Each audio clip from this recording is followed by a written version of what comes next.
But I'm a person that I can agree to disagree without labeling somebody, without, trying to cancel somebody.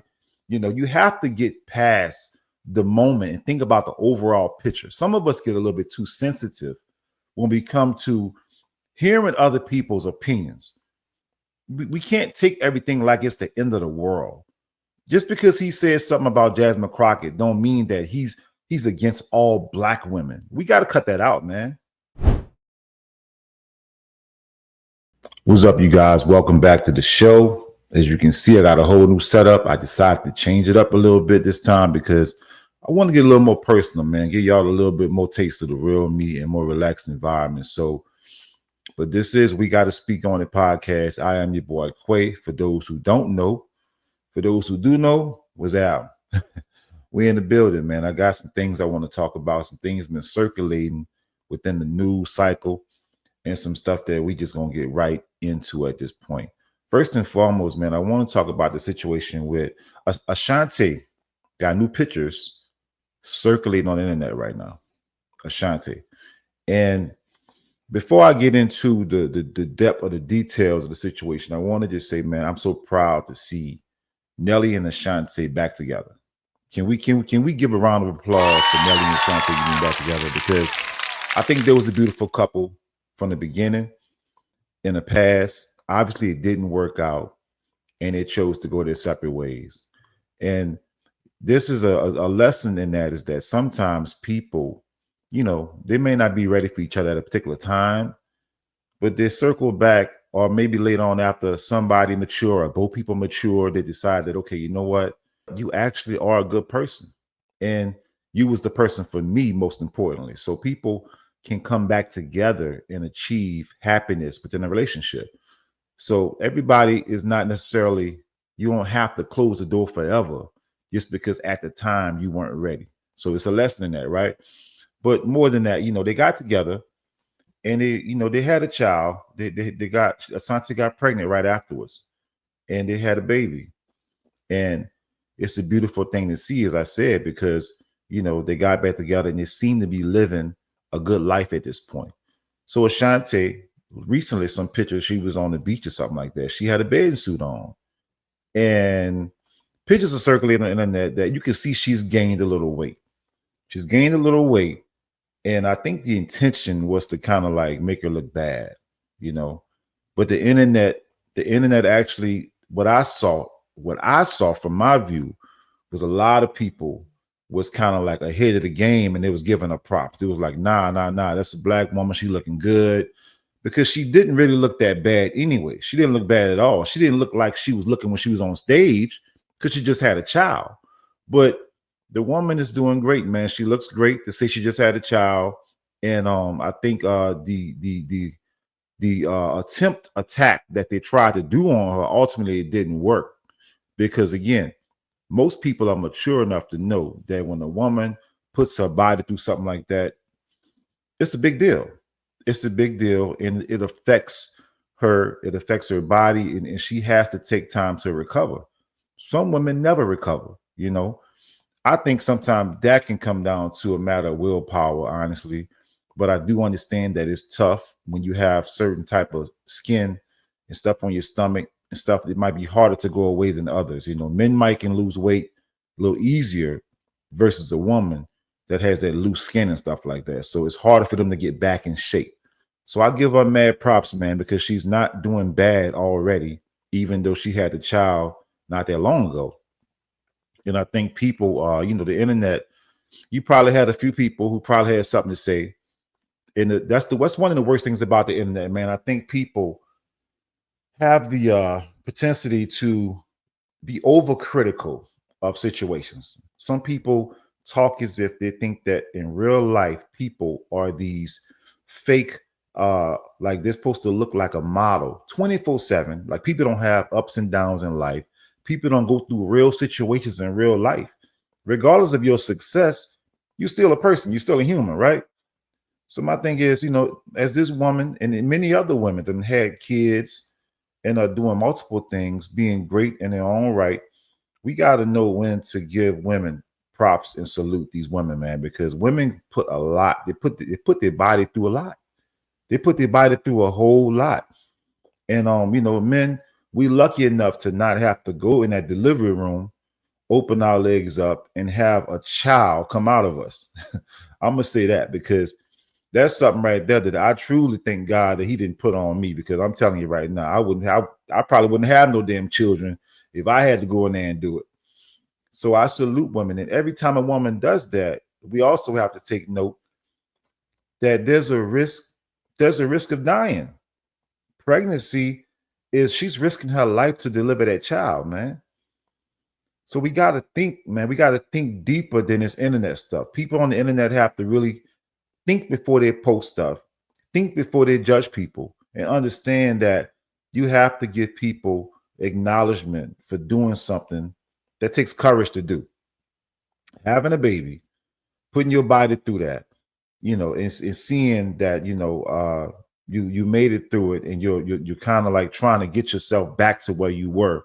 We have to just give them props. We have to give them motivation. We have to give them, positive feedback, and try to, just really just take notice of the sacrifices that women make all the time. You know what I mean? So salute to Ashanti, man. Salute to Nelly. And I hope they continue to do great things. You know what I mean? Because for me, celebrity, man, I don't understand how celebrities do it to begin with. I don't understand how especially the time and day of the internet, people are going to judge you so harshly. People are going to watch your every move. People are going to, always have something to say, And personally, I probably would choose not to be a celebrity on that level at this point. Give me the money. Give me the money, but I can go without the fame, I promise you. Because the fame, that level of fame, it seems to be more of a problem than it is a benefit. Don't get me wrong. Now, they get paid a lot of money. They go a lot of places. They experience a lot of nice things in life. So there's a benefit, a hell of a benefit, right? But could you imagine your image being at the forefront of everything you do? The amount of pressure that it takes, that is going to be on you to keep yourself in tip-top condition, physical condition. The amount of judgment that's going to come on you if you show up anything but looking perfect, And that takes me to my next point, because I want to talk about the situation with D'Angelo, man, the passing of D'Angelo. I saw some reports. That D'Angelo struggled with actually, like, body dysmorphia. I was surprised to see that, man. I was truly surprised to see that D'Angelo, out of all people, struggled with body dysmorphia. At some point in his life, he was fat. It came out that before he did the video where he had no clothes on, that he actually had to lose weight to get to that body, to get to that body size. He was a fat boy coming up. He grew up as a fat boy, When him and Angie Stone, rest in peace to her as well. When him and Angie Stone was together, I think back in the day, he was a big boy back then, And D'Angelo, felt the pressures of the world. Man, he felt the pressures of trying to constantly subscribe and keep himself in physical condition to go on that stage. And he talked about in the past that he didn't want to be in front of the camera all the time with his shirt off. He didn't like that, but he felt like he had built himself up in a way that he had to do it because people wanted to see it, So it was such a pressure that came with that. In the unfortunate timing of his death, just recently he died of pancreatic cancer. He was struggling with it. We didn't know this until he actually died. He kept it a secret. I'm surprised he was able to keep it a secret because, as I said, this social media era, this internet, people, they tend to know all your business, but somehow he was able to keep it a secret. And, unfortunately, his family informed the media finally that he passed with pancreatic cancer, And it's sad because we lost a legend. We lost a legendary singer. He got some great music that we all love. I think his first hit was Brown Sugar. And, it was a massive hit, man. We never heard nothing so smooth like that, And the worst part about it, like I said, Angie Stone, they were together at some point.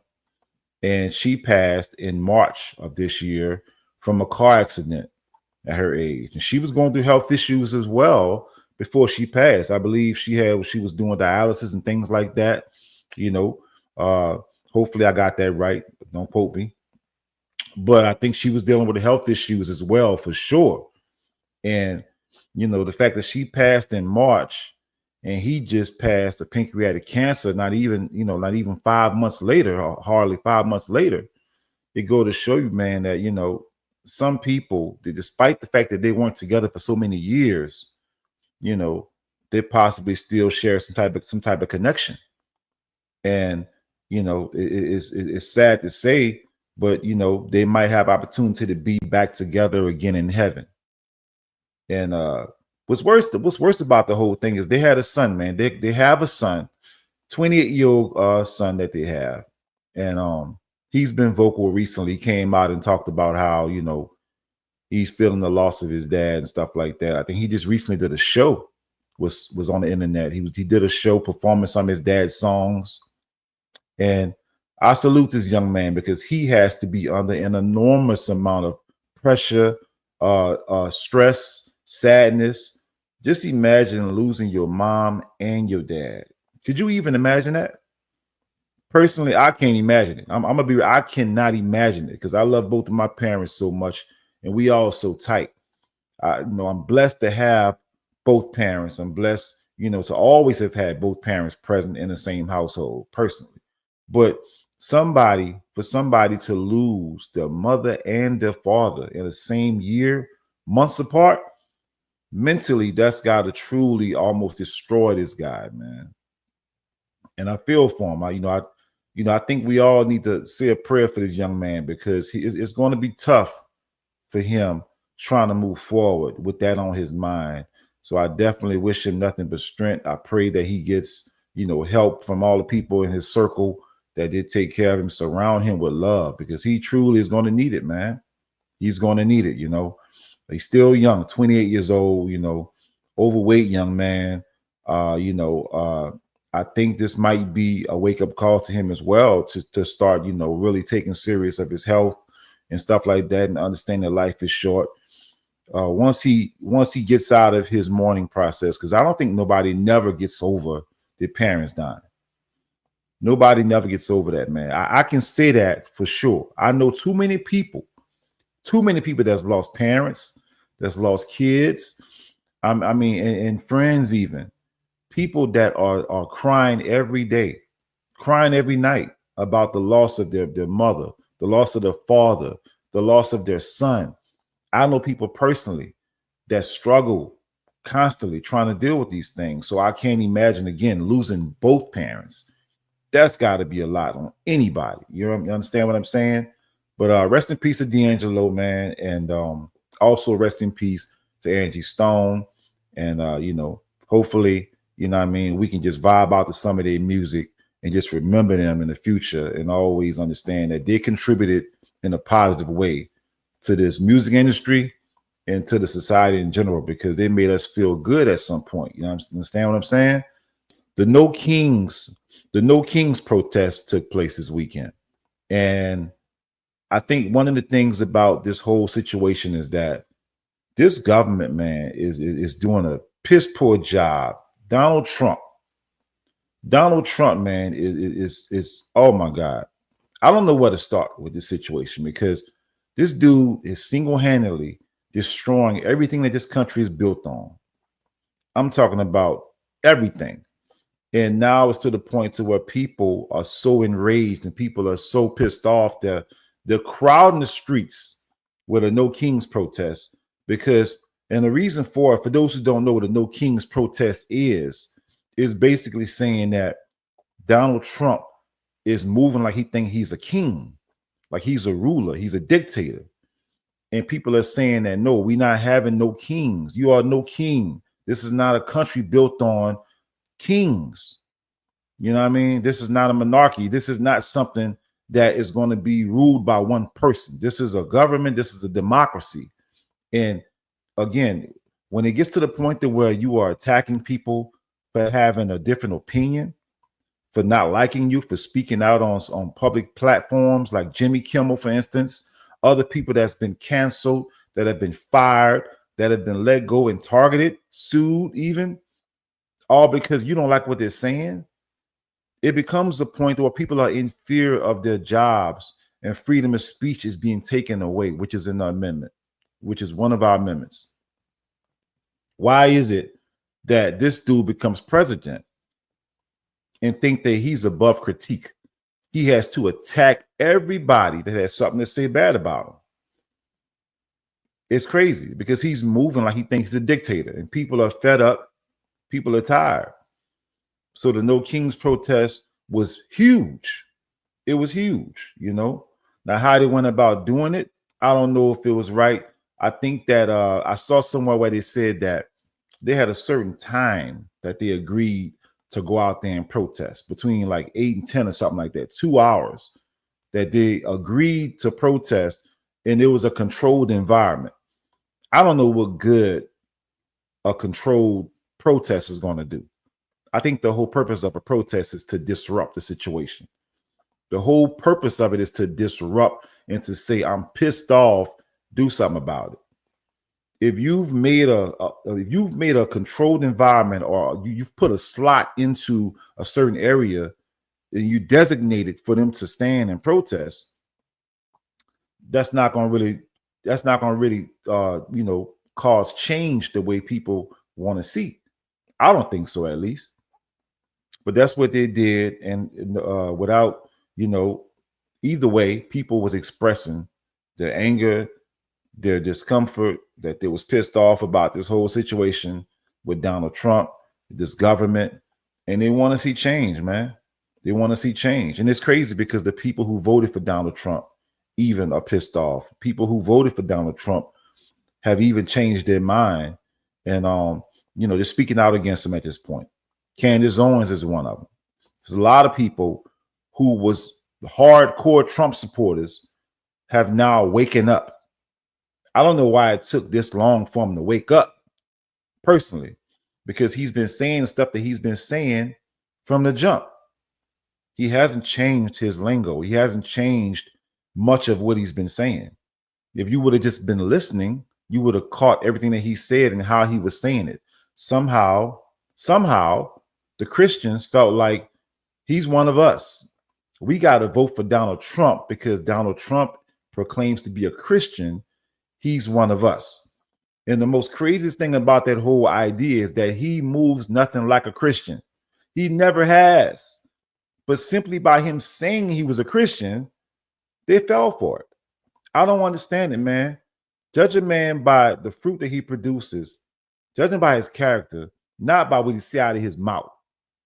I thought that was understood. I thought that was something that was super easy to comprehend. But for some reason, they failed to do so. They went out there to the polls.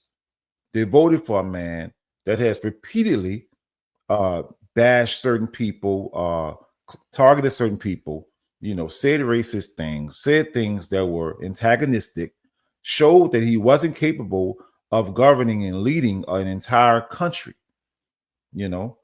I'm proud to say I was on the right side of history in that election. You know what I mean? I did not vote for Donald Trump. I didn't. Having said that, I want him to do well because I live in this country. My kids have to grow up in this country. And I want him to somehow come out on top. I don't mind being wrong about Donald Trump being a bad president. But so far, it has not seemed to go that way. So far, I seem to be pretty right. I don't know. Put in the comment section if you think that Donald Trump is doing everything well. Let me know how you feel that way in the comment section. I would love to know. I would love to hear it. Stephen A. Smith had a lot to say about Jasmine Crockett. In one of the interviews that he did, he talked about her being loud, saying the wrong type of verbiage, going at Donald Trump a certain type of way. He said that basically she's not going to get nothing done when it comes to trying to come to the table and work out agreements with Donald Trump and that administration, because she goes out and she says a lot of stuff bad about Donald Trump. Okay. He also criticized, like I said before, he criticized how she expresses herself. He talks about, how brash she is, how she seems to be, very she calls them all kind of names, things like that. Uh, he got attacked instantly. The internet went crazy. Stephen A. Smith is a sellout. Stephen A. Smith is is a coon. Stephen A. Smith is a bad person because he went at a black woman. He went at this black woman, and I think it was Tamika Mallory. She called for the cancellation of Stephen A. Smith. She said we should cancel Stephen A. Smith. Particularly, she said, when are black men going to get on board and cancel Stephen A. Smith and stop him from disrespecting black women? That's what she said. So you also had people spoke out, like I believe Myson, for those who know Myson. They also had people like Roland Martin said something about it. You had a few other people who talked about it, okay? And I think that there's truth in what they're saying, but I also think there's truth in what Stephen A. Smith said too. So a little bit, just a little bit. Hear me out. First and foremost, I think that he did acknowledge Jasmine Crockett being very smart, very articulate, very worthy and capable of doing her job. He talked about the fact that she had a good record as far as the things that she's been pushing from the Senate. He talked about her accomplishments. He acknowledged those things. He also talked about the fact that he think that the way she's going about doing this thing with Donald Trump, that she may not get much done when it comes to her constituents and things like that of that nature. That's his argument. Okay. Now, is Jasmine Crockett, you want to say, I'm not going to say disrespectful. I think she expresses herself in a way to where she's very direct. And I could appreciate that about her personally. I could appreciate Jasmine Crockett for standing up and for saying the things that everybody else wants to say. Sometimes, now I'm going to say this, sometimes I do feel that she's doing a little extra. Can we be real? Like, can we be honest and have a real conversation? Because if I'm being honest, I think Jasmine Crockett, is a hell of a speaker. She's very intelligent. She's very smart. But sometimes she seems like she's kind of putting on a little bit extra because she is trying to get that viral clip, or she's trying to she's trying to do stuff to really give the impression that she's from a certain type of environment. And I don't think that's really necessarily the case. Keep in mind, Jasmine Crockett is a very successful person. She's very smart. She has all the credentials. This woman knows how to articulate herself, and at the highest level, she knows how to do so. So when she says something like "baby," when she said that, she's doing that intentionally. You have to understand that. And I do think that something can be said about how she puts on a little extra sometimes. It may not always feel like it's necessary. That's what I would say personally. Now, as far as the things that she's talking about and what she's fighting for, I'm 1,000% on board with her. She calls it like she sees it. She does. She ain't lied. She haven't lied about nothing. Now, as far as calling Trump names and things like that, as a Senate representative, I don't know if that's helpful. Like Stephen A. was saying, I don't know if that's helpful when it comes to her actually getting things done or having a conversation to where it can benefit Democrats, like trying to come to a conclusion between the two parties or the administration of Donald Trump. After you say certain things, we already know how petty his ass is and how the administration is going to be. They're going to hold certain things and take things to heart. So it'll be to a point to where it's irreparable when it comes to her coming to have a conversation about something that will benefit the Democrats and benefit the people. They don't want to hear from somebody that's just been cussing them out. That's all I'm saying. So Jasmine Crockett, I give her 2 thumbs up in general. I'm on board with Jasmine Crockett. Do I think she does a little extra sometimes? I do. But that's what people love about her. I could appreciate her realness. You know what I mean? And I don't have much critique on Jasmine Crockett, except for pointing out that small little area that sometimes she seems to do a little bit extra, which she don't necessarily have to. So Tamika Mallory talk about the cancellation of Stephen A. Smith. I think that we gotta stop talking in terms of canceling people. We have to cut that out, man. We have to stop talking in terms of disqualifying people just because you disagree with them. We have to stop doing that, man. Stephen A. Smith can say a lot of things, good, positive, empowering about the Black community. You know what, though? It'll go unspoken. Nobody got nothing to say about it. People only respond and call this man these things when he says something that they don't like. When he says something about, calling out people for their actions or holding certain people accountable, now it's like he's a sellout, he's a coon. I'm not with that. I'm not with that, man. I watch Stephen A. Smith a lot, and I hear a lot of stuff that he says. He says a lot of things that are for Black people. He speaks up for Black people most of the time. He does say some stuff that can come off a little bit like, he's trying to dance a little bit for the other side sometimes. I get that. But I'm a person that I can agree to disagree without labeling somebody, without, trying to cancel somebody. You have to get past the moment and think about the overall picture. Some of us get a little bit too sensitive when we come to hearing other people's opinions. We can't take everything like it's the end of the world. Just because he says something about Jasmine Crockett don't mean that he's against all Black women. We got to cut that out, man. We have to cut that out. It's not that serious. We got to stop being so sensitive. I think he said a lot of great things about Black women. He talks about everybody, like he said in his rebuttal. He talks about everybody. He really does. He talks about everybody. You know what I mean? If he don't like you, he gonna talk about you. I do think, and I'm gonna say this too, because I pride myself on being balanced and fair about giving my opinion about certain stuff. I do think sometimes I've noticed that he comes down a little harder on Black people or Black person sometimes than our counterparts. I've noticed that personally. It seems to me he has a little bit more a different style of addressing Black people issues and how he addressed other issues. Now, is that because he's a Black man? Maybe so. I don't know.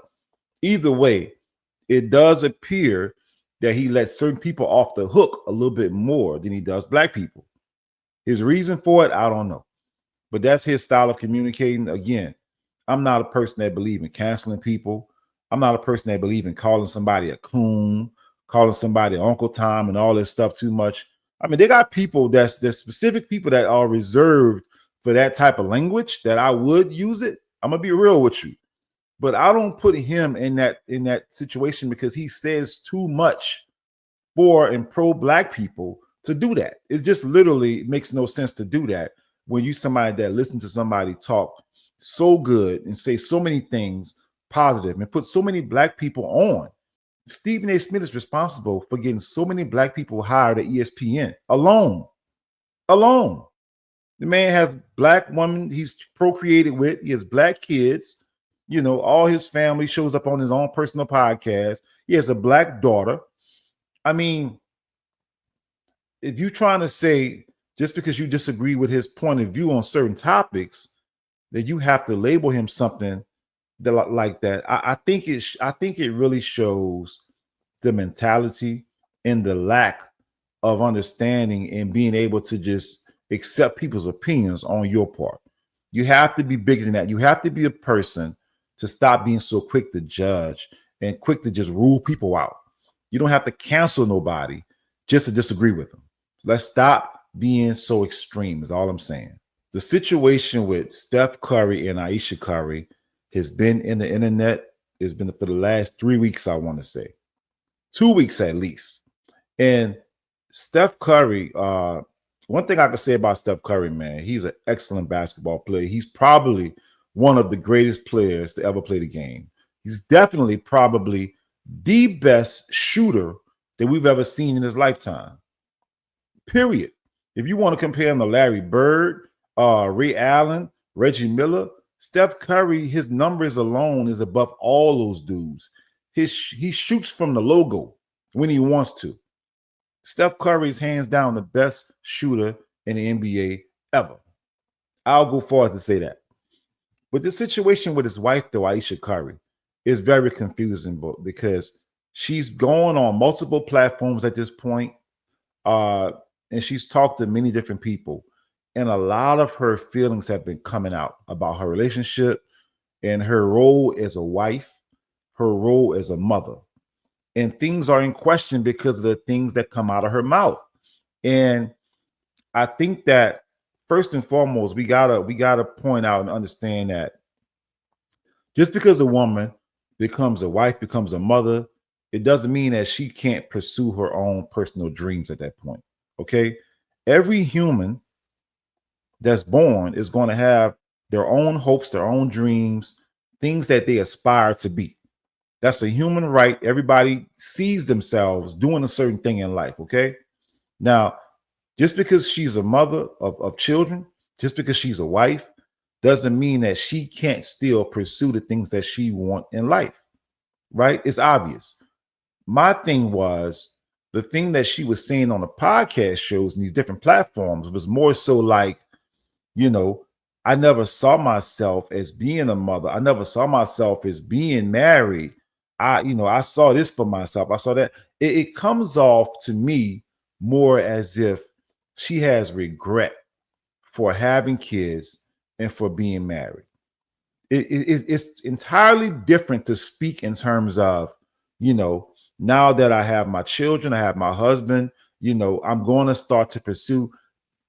To me, Ayesha Curry is getting a lot of pushback, and she's being accused of disrespecting her husband Steph Curry on these platforms because she comes off as if she's in a situation that she's not happy with. That's how she comes off. And she's responsible for her own verbiage. I see people in the comment sections of a lot of these posts. I made a video about it myself already. You can go to my King Quasar TikTok page, go to my King Quasar Instagram page, and you can see my Ayesha Curry breakdown. I talked about the fact that she's talking as if she don't want to be here. She's talking as if she's not happy being a mother, being a wife, and she wants more. And the fact that she wants more, she feels like she's not happy doing what she's doing, as if the two can't coincide, you know.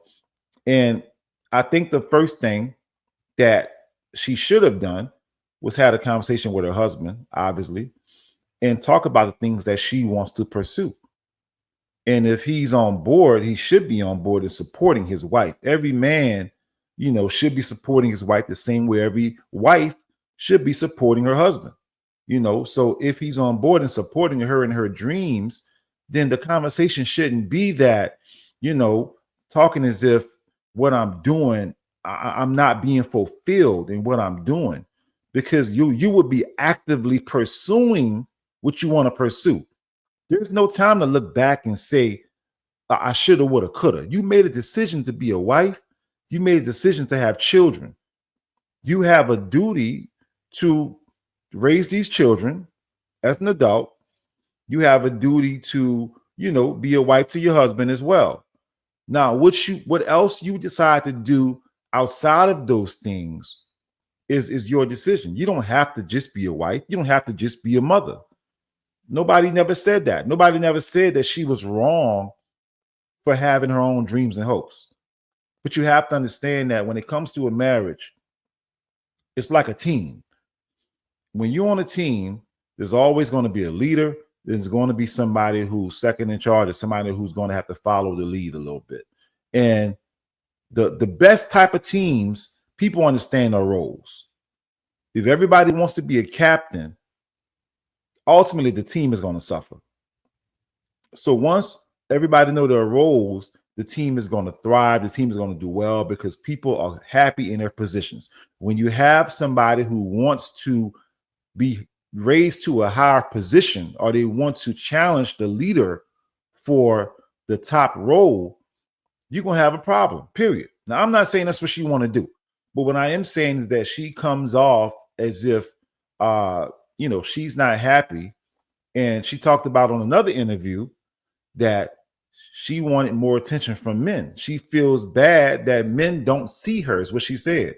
I think this was on The View. She went on The View, I believe. She talked about the fact that, no matter of fact, it was Jada Pinkett Red Table Talk, I believe. She talked about the fact that she feels bad because men don't see her no more. She felt like she wanted more attention from men. I thought that was a red flag. And it's not something that, as a husband, you want to hear your wife say. It's not something you want to hear your wife say. If a woman is aspiring, she's craving attention from other men.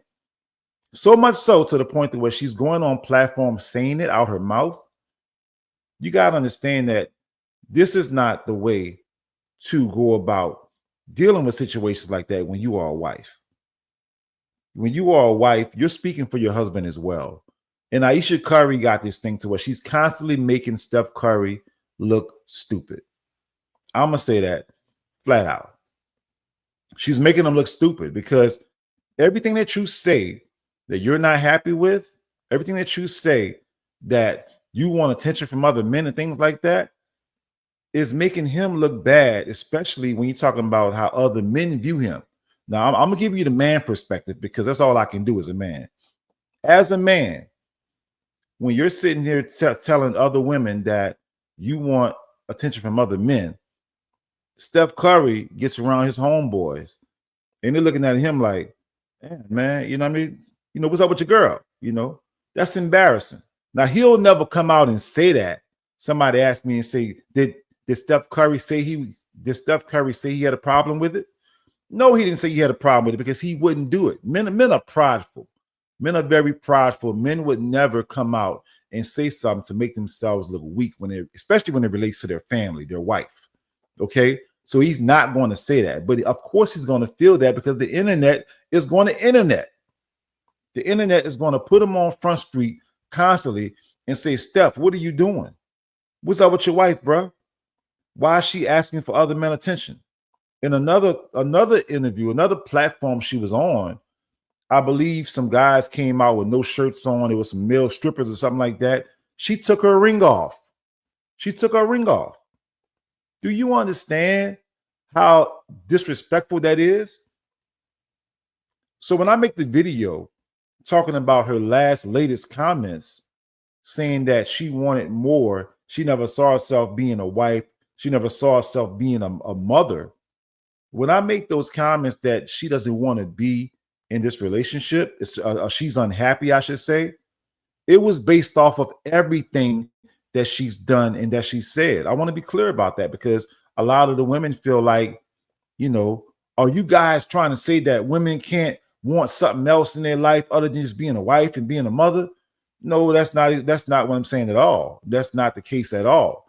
Women should most definitely want to be more in life. I think men would support their wife also if she wanted to be more in life than a mother and a wife. At the same time,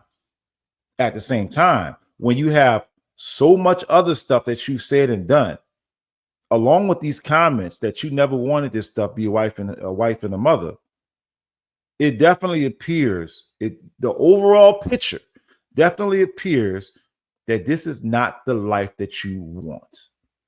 This is not the life that you desired. You are not happy. That's what it looks like to us, okay? Now, again, we're not in Ayesha Curry's head. We can't say for sure, but she damn sure have to work on her communication, if nothing less. Can we agree with that? Can we agree with that? That going on social media platforms, saying these things were out of pocket. There's a certain type of decorum. You know, you got to be media trained. You need to be able to articulate yourself in a way to whereas you're not making your family, making your husband look bad when you talk. And the end result is going to be people are going to come after you and come after your family when you don't do it right. And that's what we're seeing right now with Ayesha Curry. So she has to be able to articulate herself in a better way. And Steph Curry, maybe it would help if he came out with a statement saying that, you know what I mean, my wife is she's good. I'm supporting her and I'm in full support of everything that she wants to do, and we're fine. You know, that'll put everything to rest. But I would not be surprised, and this is my last comment on the situation, I would not be surprised if at some point, they started having problems, because these type of things cause problems. And that's why you got to be very careful about what you say on social media platforms and what you think as well, because ultimately she's saying how she feels. And it goes beyond just having a conversation on a social media platform. 9 times out of 10, she's saying it to him directly, and he's probably not appreciating her perspective. Okay. With that being said, y'all, that's all we got for today. Listen, if you have not already, subscribe to the channel. Subscribe. I can't say it enough. Hit the like button, man. It helps the algorithm. I truly appreciate you guys for watching. And until next time, holla at your boy. That's what I do it for. You know I got motion. Even though I be joking, get to the bag. Got me waking that folks up. It's deep as the ocean. Been through the fire. It's got